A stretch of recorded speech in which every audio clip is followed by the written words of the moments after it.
ये है दिल्ली दर्पण। देश के अंदर जितने भी अपोजिशन पार्टी के लीडर्स हैं, उनको किसी ना किसी मामले के अंदर ईडी द्वारा गिरफ्तार करने की कोशिशें हो रही हैं। ईडी ने या केंद्र सरकार ने ये नहीं बताया कि वे अरविंद केजरीवाल जी को किस हैसियत से बुला रहे हैं। उन चुनावों की कैंपेन से पहले मुख्यमंत्री अरविंद केजरीवाल जी को गिरफ्तार करने की साजिश केंद्र सरकार कर रही है। आज पूरे हिंदुस्तान में चर्चा है कि दिल्ली के मुख्यमंत्री अरविंद केजरीवाल जी को ईडी ने फिर से समन किया है। हैरानी की बात यह है कि अब तक बार बार पूछने पर भी ईडी ने या केंद्र सरकार ने यह नहीं बताया कि वे अरविंद केजरीवाल जी को किस हैसियत से बुला रहे हैं। ना वो गवाह हैं, ना वो अभियुक्त हैं। ईडी ने अब तक साफ नहीं किया। टाइमिंग पे भी सवाल उठते हैं। ठीक लोकसभा के चुनाव से पहले जब सारे दल और केंद्र सरकार खुद लोकसभा के चुनाव की तैयारी कर रही है, उन चुनावों की कैंपेन से पहले मुख्यमंत्री अरविंद केजरीवाल जी को गिरफ्तार करने की साजिश केंद्र सरकार कर रही है, ताकि मुख्यमंत्री लोकसभा चुनाव की कैंपेन में ना जा पाए, उनको जेल में बंद कर दिया जाए। हम सब ये बात जानते हैं, पिछले 1.5 साल से इन्वेस्टिगेशन चल रही है। 1.5 साल हो गया है। जब चार्जशीट दायर हो चुकी है, चार्जशीट के बाद इस स्टेज पे अरविंद केजरीवाल जी को क्यों बुलाया जा रहा है? आपकी इन्वेस्टिगेशन तो 1.5 साल से चल रही है, आपको 1.5 साल बाद याद आया? इन सवालों के जवाब केंद्र सरकार को और ईडी को देने चाहिए। ये बात जानते हैं कि मनीष जी को करीब 1 साल से गिरफ्तार किया हुआ है। उनके खिलाफ कोई सबूत अदालत में पेश नहीं कर पाए हैं। आज नहीं तो कल मनीष जी निर्दोष साबित होंगे और रिहा होंगे। ये बात केंद्र सरकार भी जानती है। इसलिए सोचा जा रहा है कि किसी तरीके से अरविंद केजरीवाल जी को भी इस मुकदमे में गिरफ्तार कर लिया जाए। हम सब ये चीज देख रहे हैं कि देश के अंदर जितने भी अपोजिशन पार्टी के लीडर्स हैं, उनको किसी ना किसी मामले के अंदर ईडी द्वारा गिरफ्तार करने की कोशिशें हो रही हैं। और आए दिन भारतीय जनता पार्टी के नेताओं के खिलाफ बड़े बड़े मामले हमारे सामने आते हैं, मगर उनके अंदर कोई ईडी, कोई सीबीआई कोई पूछताछ नहीं कर रही, कोई गिरफ्तारी नहीं कर रही।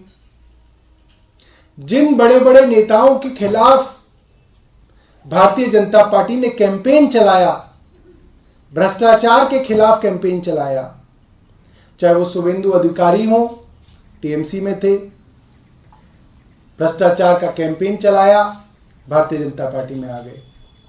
मुकुल रॉय हो, कैंपेन चलाया गया, कहा गया मुकदमे किए जाएंगे, वो भी भारतीय जनता पार्टी में आ गए, सब मामले समाप्त हो गए।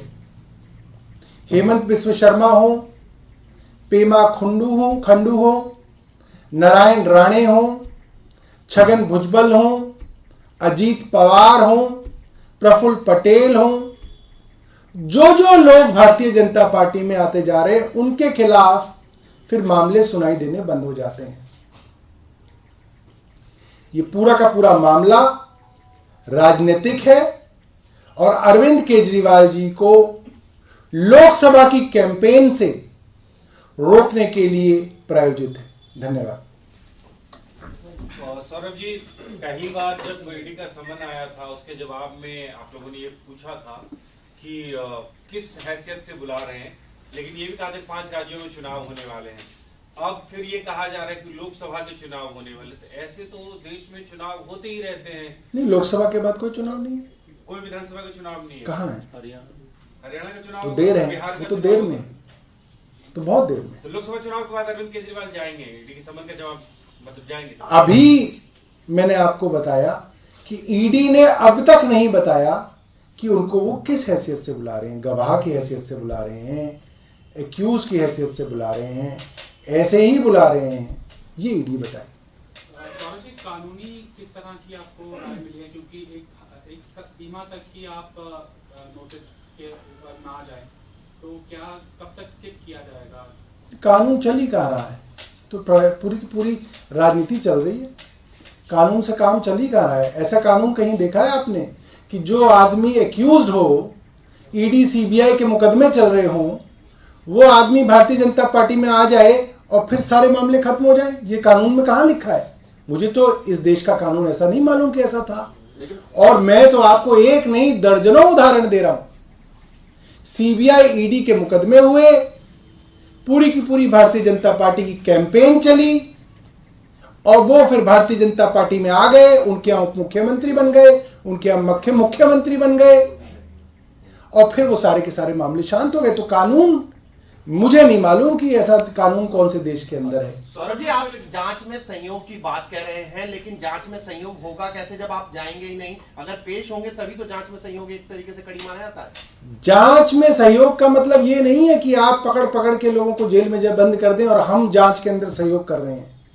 भाई, आपने जितनी जानकारी पार्टी से मांगी, पार्टी ने दे दी। आपने पार्टी के ट्रेजरर साहब को बुलाया, जितनी भी पैसे से संबंधित जानकारियां हैं वो उनके सामने रख दी गई। आपको और कोई पार्टी से जानकारी मांग लीजिए, आप मांग लीजिए। पार्टी के अकाउंट्स तो सारे बैंक्स के अंदर हैं।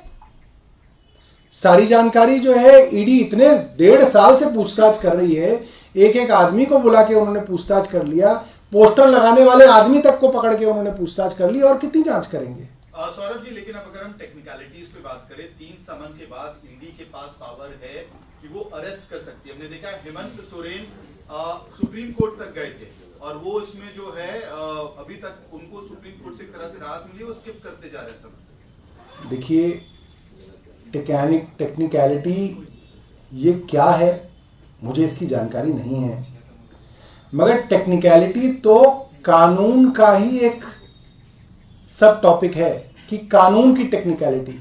कानून चल कहाँ रहा है?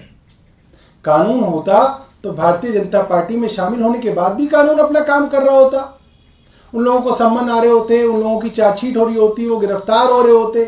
हो कहाँ रहा है? तो खुल्लम खुल्ला है, कोई लाग लपेट नहीं है भारतीय जनता पार्टी की तरफ से कि वो इसको छुपाने के लिए झूठे को ही सम्मन दे दें अपने आदमी को ना।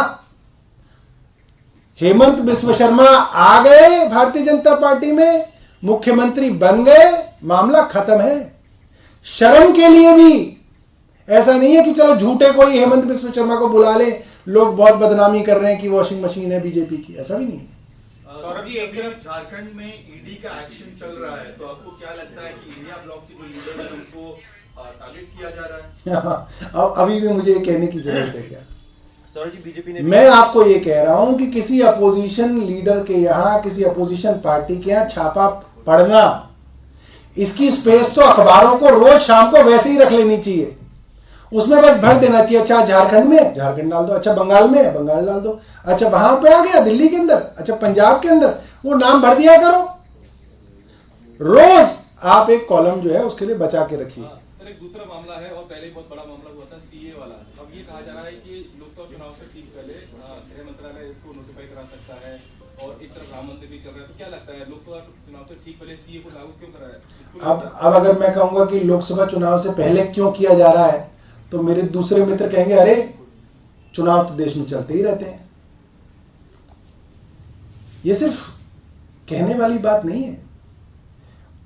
अयोध्या की डेट लोकसभा चुनाव से पहले क्यों है, सीए की डेट लोकसभा चुनाव से पहले क्यों है और मुख्यमंत्री अरविंद केजरीवाल को लोकसभा के चुनाव से पहले क्यों बुलाया जा रहा है, ये समझते सब लोग हैं।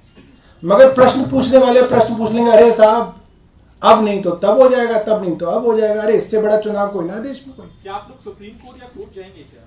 क्योंकि आप लोग लगातार अरे हमारी पार्टी तो कोर्ट में ही रहती है ज्यादातर समय। तो जाएंगे इस मामले अब बचा क्या है इस देश के अंदर, कोर्ट कचहरी ही बची हुई है और कुछ बचा ही नहीं है। में क्या आप जाएंगे इस मामले में? अब देखेंगे वकील साहब क्या बताएंगे। अच्छा, अभी तो आप लोगों की कोर्ट में है, आप बताओ फैसला। सर अभी बीजेपी ने ट्वीट किया है, उन्होंने कहा है कि अरविंद केजरीवाल ईडी से डरते हैं, उन्होंने मनीष सिसोदिया और संजय सिंह को अकेला छोड़ दिया है। तो क्या बोलूं मैं इस पे, बताइए। तो भी आपकी प्रतिक्रिया होगी?